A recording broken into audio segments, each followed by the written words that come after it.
ஒரு அழகான பூனைக்கு சுட சுட்ட டோனட் சாப்பிடணும் என ஆசை வந்தது. அது வெளியில போய் வாங்குவதற்கு பதிலா வீட்டிலேயே டோனட் செய்ய முடிவு செய்தது.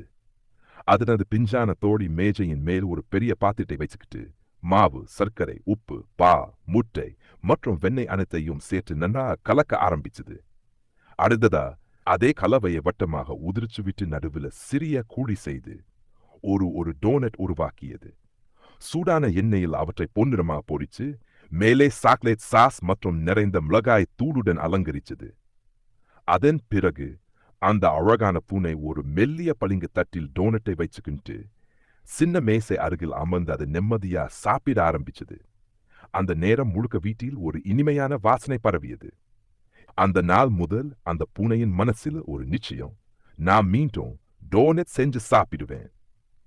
இது ஒரு இனிமையான சமைப்பும் சாப்பாட்டும் கொண்ட பூனையின் சிறுதை.